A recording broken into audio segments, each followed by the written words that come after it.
Olá, o ego é um problema? O que é o ego? Ele é um obstáculo intransponível para o desenvolvimento da nossa consciência espiritual? Do berço à cova, criamos um personagem cuja ação maior é manter-se constante, sobrevivendo, e a partir disso, criando todo um teatro, promovendo uma série de circunstâncias para que ele, o ego, seja sempre mais.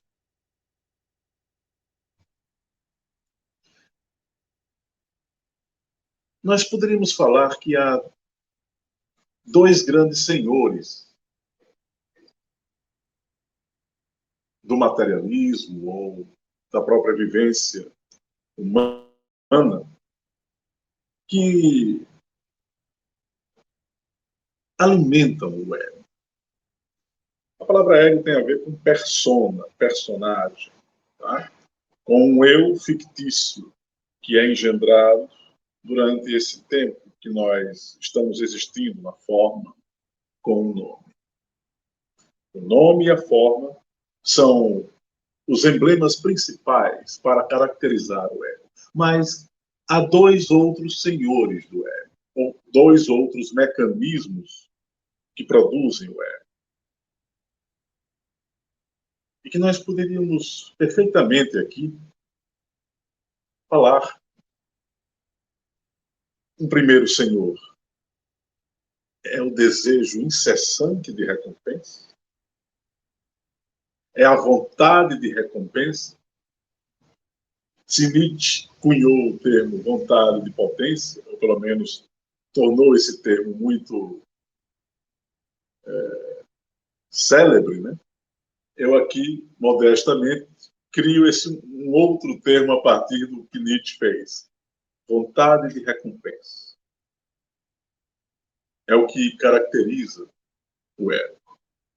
Mas há um outro senhor, há um outro império que o ego exige, proclama, que é a necessidade de ser exclusivo. O ego não aceita compartilhamento, porque o ego só pode ser melhor compreendido a partir da sua individualidade transitória. Há uma distinção entre ego, personalidade e individualidade.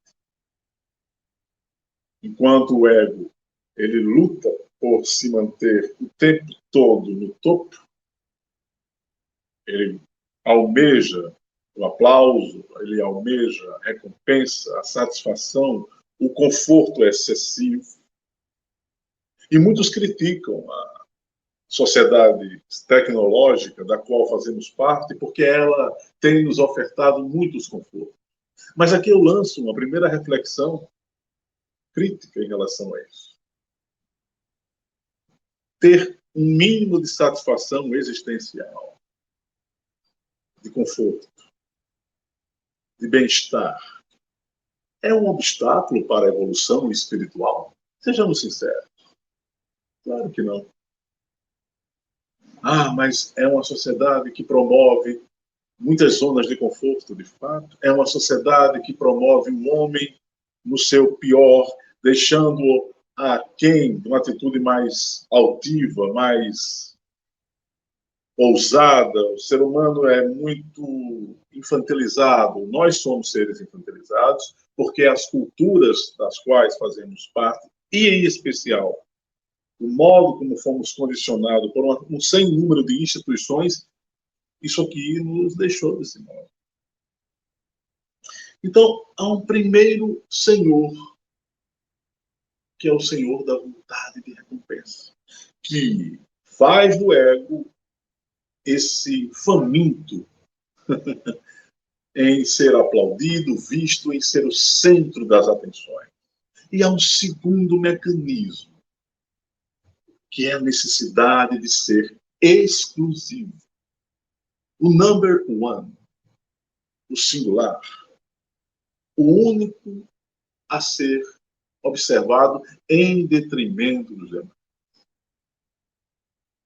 Mas eu fiz a pergunta: será que o ego efetivamente é um obstáculo para o nosso desenvolvimento cognitivo e espiritual? Um obstáculo intransponível?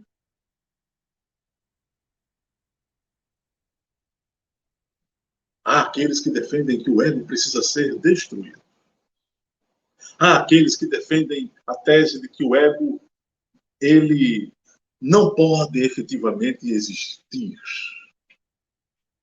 Mas eu tenho um recado para quem pensa desse modo. Ele existe e é o próprio ego que se manifesta quando defende a tese contrária. Porque o ego somos nós.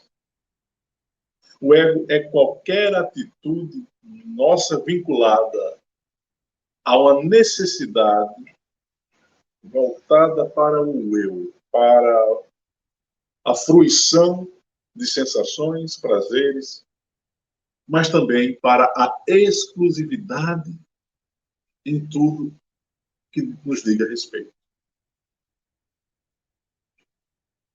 Eu disse há pouco que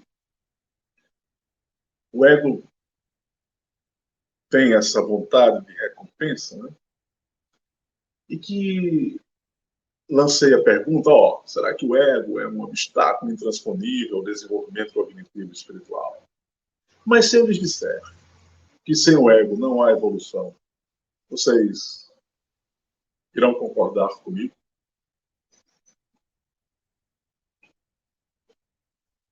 Sem o ego não é possível ascendermos espiritualmente. Condená-lo, deixá-lo à margem, criar uma série de epítetos para falar mal dele não vai resolver a questão humana.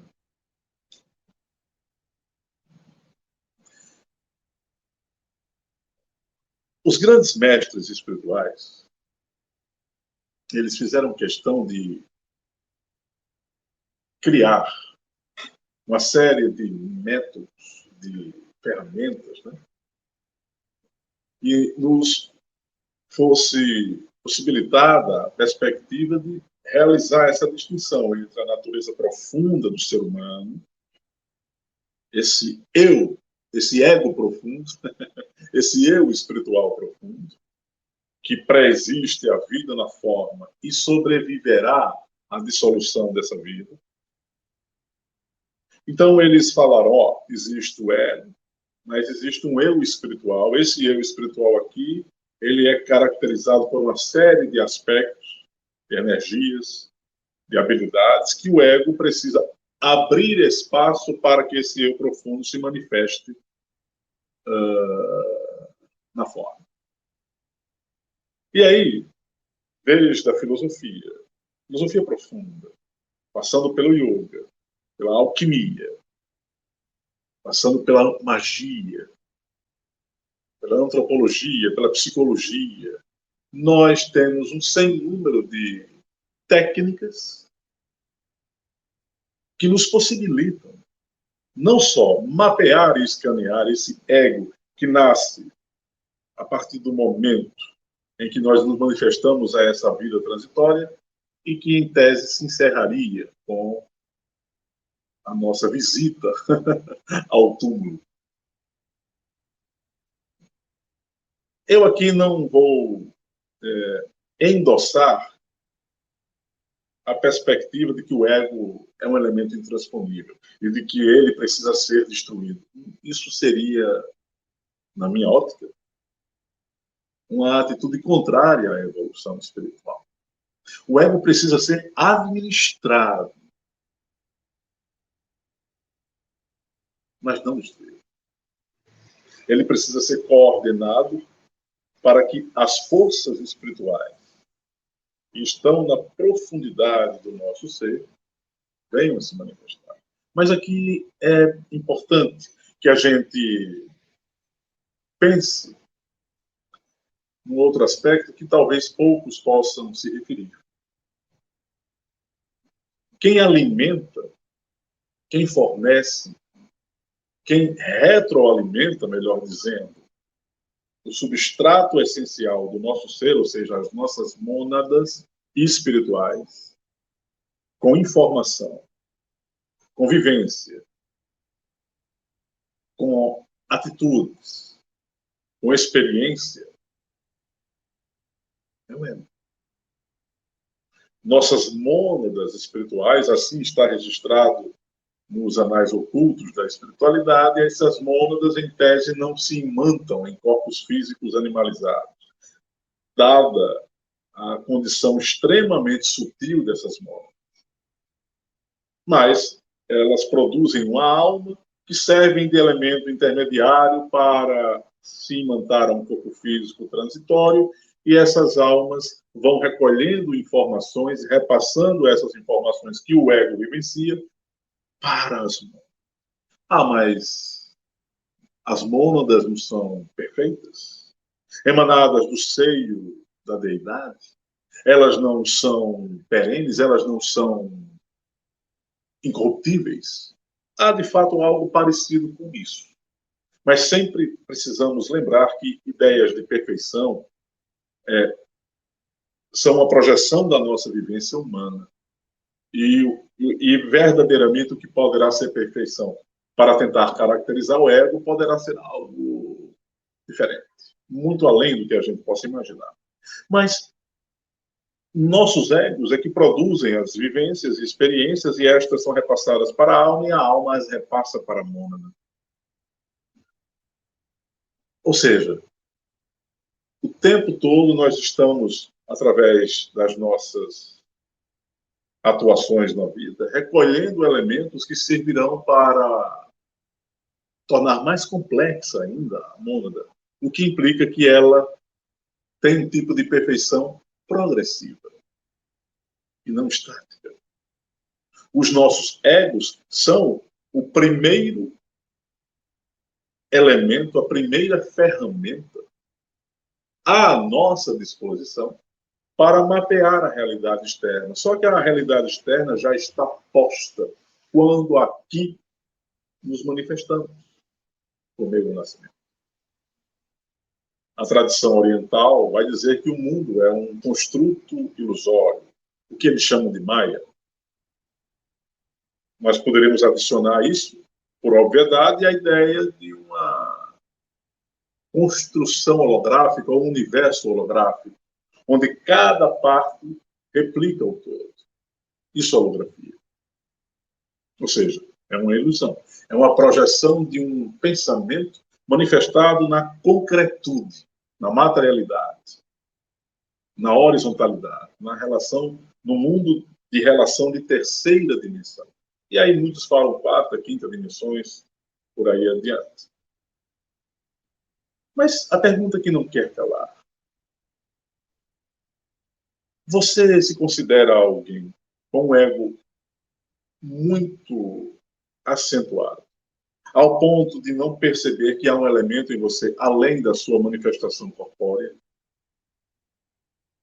O ego, portanto, ele atua em você exigindo recompensas emocionais, recompensas intelectuais. Você gosta de ser aplaudido? Há algum problema em ser aplaudido? Em receber um elogio? Há problemas quando nós recebemos críticas e vaias, não é?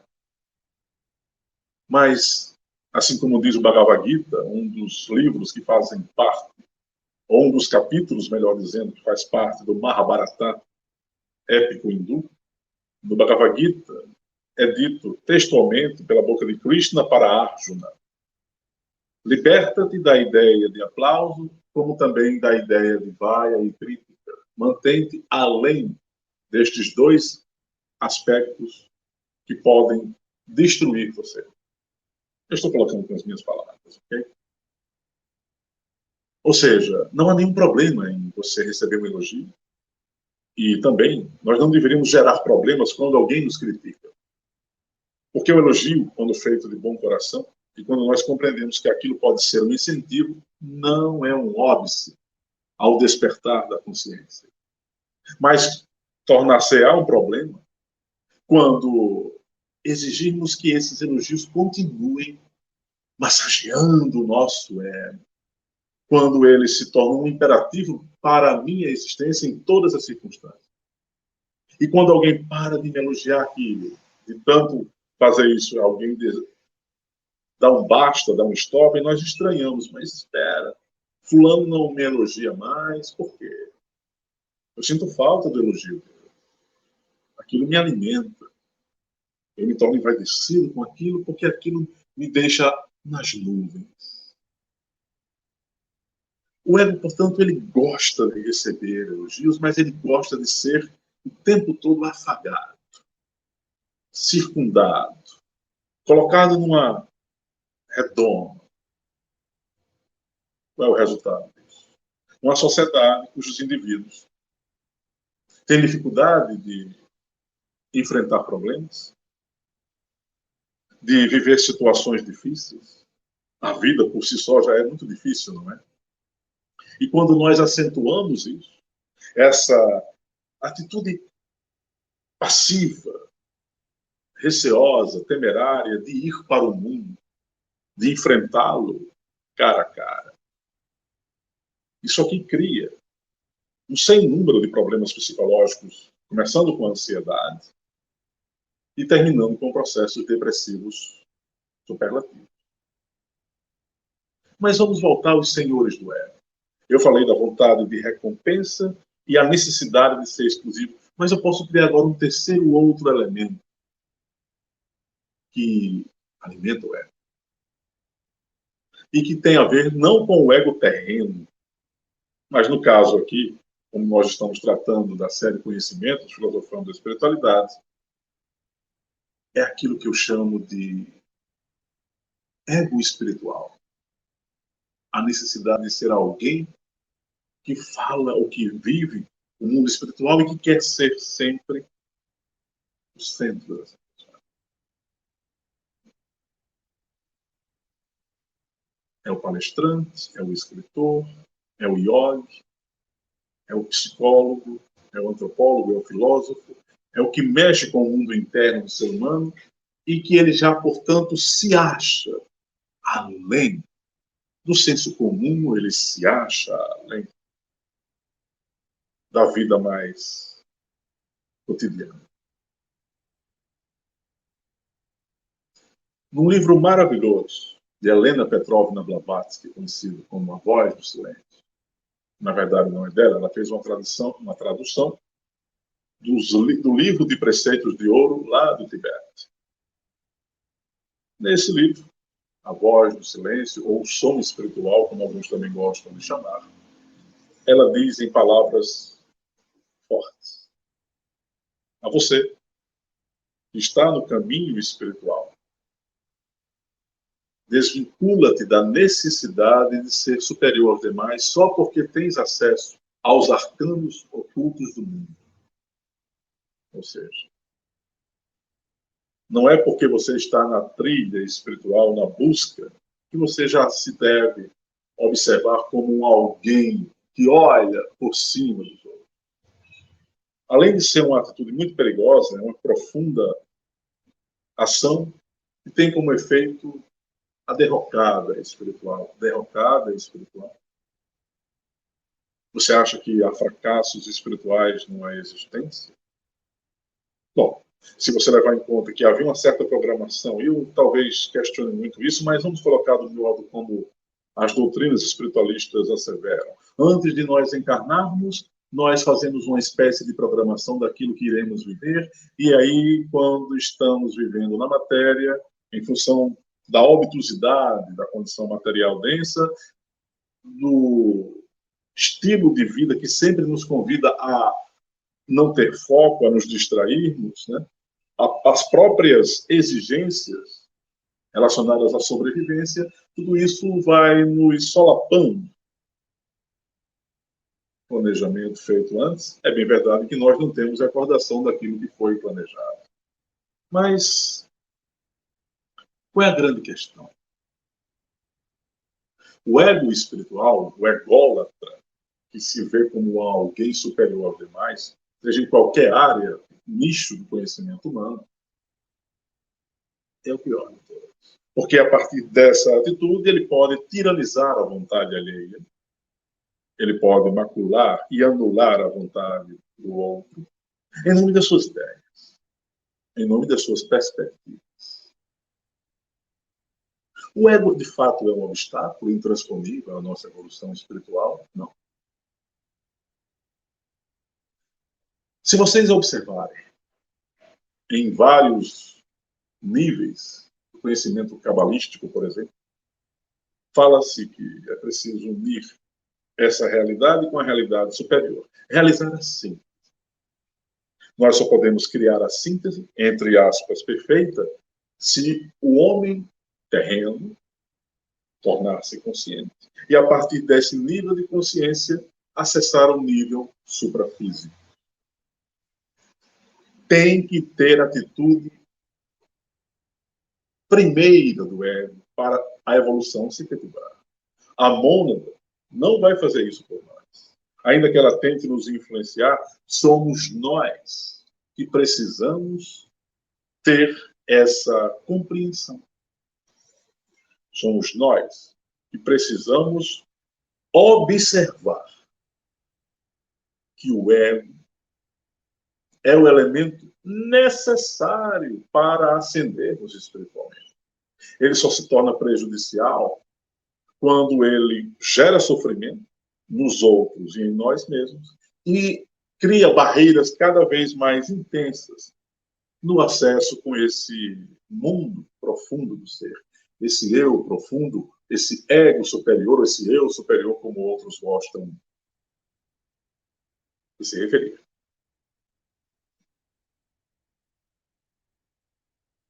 Portanto, cuidado quando alguém disser assim, olha, a culpa de todo o nosso problema egóico reside na necessidade de nós buscarmos satisfação e conforto e nos sentirmos bem em nossa existência.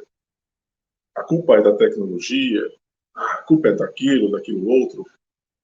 Quando, na verdade, a responsabilidade por tudo que nos ocorre de prejudicial na existência, no seu fluxo, somos nós. Precisamos relativizar as coisas. A cada instante da existência, estamos tomando uma atitude. A cada momento desse processo, estamos gerando uma atitude.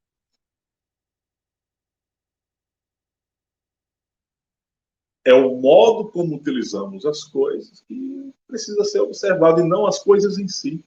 O problema não está nas religiões ou na sociedade tecnológica que nós estamos vivenciando, nessa era da informação que nós estamos presenciando. O problema é o ser humano.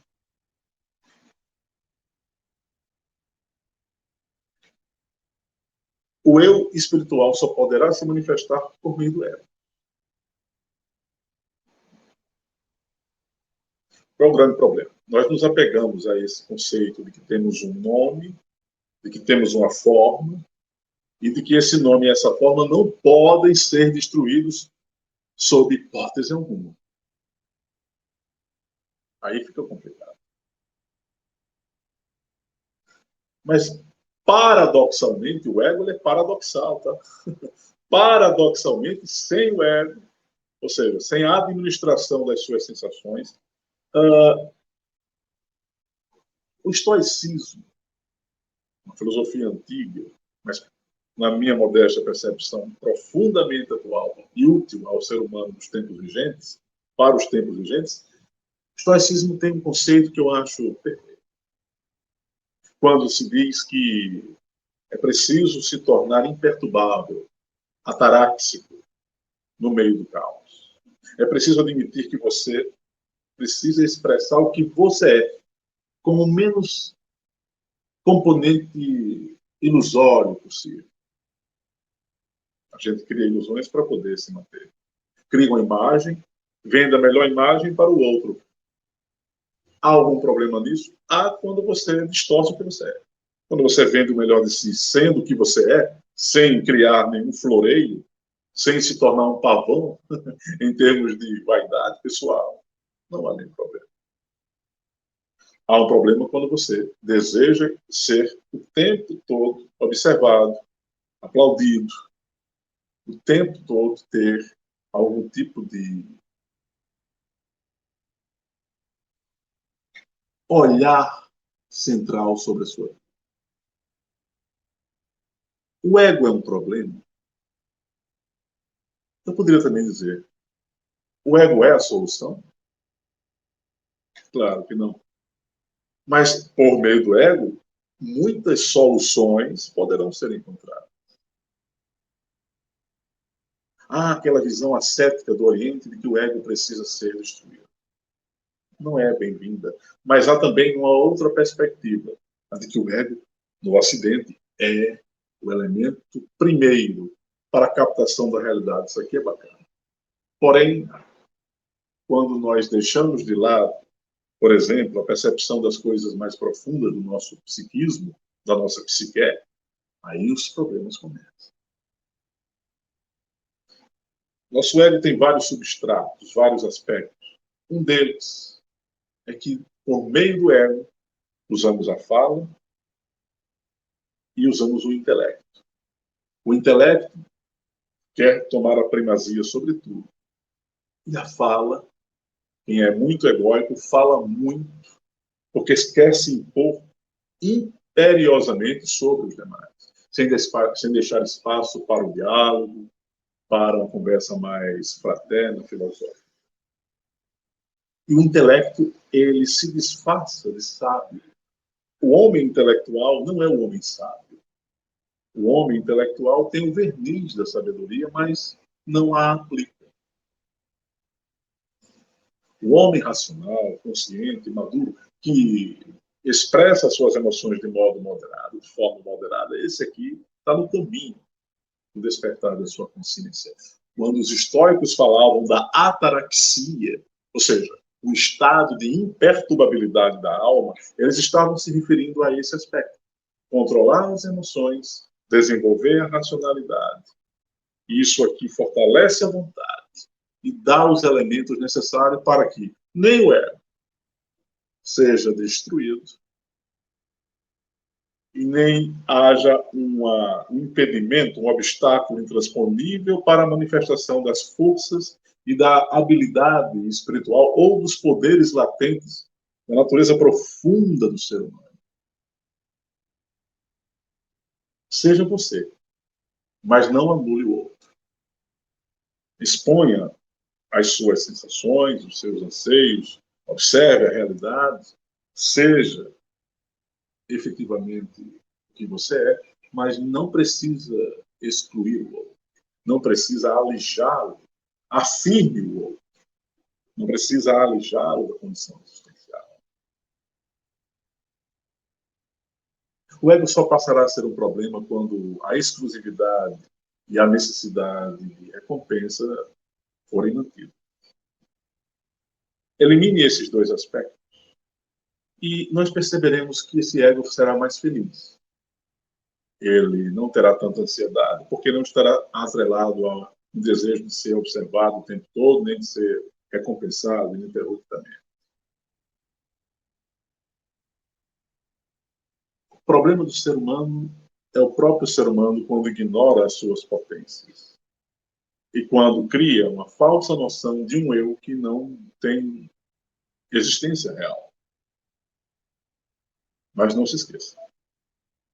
Há muitos egos na Terra encarnados que puxam o elemento espiritual e, na verdade, fazem o processo evoluir muito mais do que a gente possa imaginar.